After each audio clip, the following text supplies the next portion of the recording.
Hello আর welcome back to my channel. আমি মমিতা আবার চলে এসেছি একটা নতুন দিনে একটা নতুন ভিডিও নিয়ে। তা আজকে আমি বানাতে এসে গেছি ভেটকি মাছের পাতুরি। তো ভেটকি মাছের পাতুরি বানানোর জন্য আগে ভেটকি মাছটাকে নুন আর লেবু দিয়ে মাখিয়ে রেখে দিয়েছি কিছুক্ষণ, 15 মিনিটের মতন। তারপরে এই মশলাটা বানিয়ে নিচ্ছি। সর্ষে, পোস্ত, কাজু, অল্প কাজু আর লঙ্কা, কাঁচা লঙ্কা বা শুকনো লঙ্কা, যেটা যার ভালো লাগে সেটা দিয়েই করতে পারে। আমি শুকনো লঙ্কা দিয়েছি আর কাঁচা লঙ্কাটা আমি চিড়ে গোটা গোটাই পাতুরির মধ্যে দিয়েছিলাম। তো ওটাকে জলে কিছুক্ষণ ভিজিয়ে রেখে পেস্ট করে নিয়েছি। শিলেও পেস্ট করতে পারেন, আমি করে নিয়েছিলাম মিক্সিতে।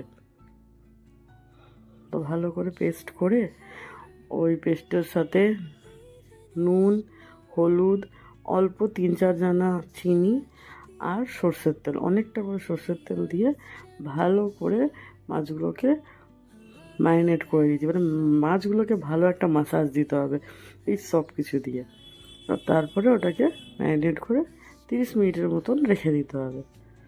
তারপরে এই ম্যারিনেটটা হয়ে যাওয়ার পর আমি এই সবগুলোকে কলা পাতার মধ্যে মুড়িয়েছি। তো কলা পাতাটা আগে একটুখানি চাটুর মধ্যে সেঁকে নিতে হবে।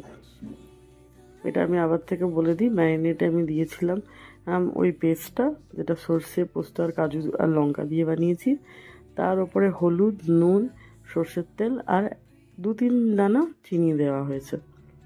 তারপরে এই যে কলা পাতাগুলো আমি গ্যাসে গরম করে এনেছি, একটা করে কাঁচা লঙ্কা দিয়েছি, একটা করে পিস আর পেস্টটাকে ভালো করে দিয়ে কভার করে এগুলোকে ফোল্ড করে দিয়েছি।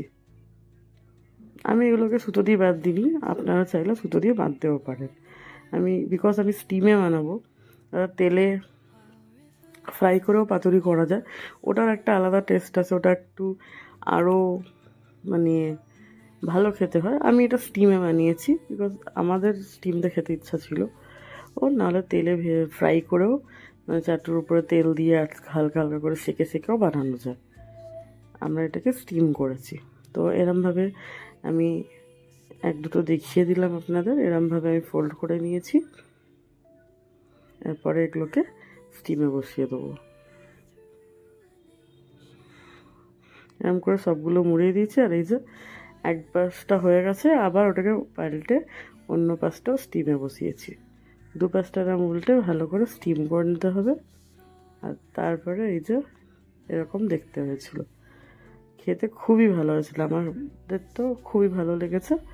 আপনারা যদি ভালো লাগে আমার ভিডিওটা, প্লিজ লাইক, শেয়ার আর কমেন্ট করবেন। আর আপনারা যদি রেসিপিটা ট্রাই করেন আমার কমেন্টে নিশ্চয়ই জানাবেন। আজকের মতন টাটা।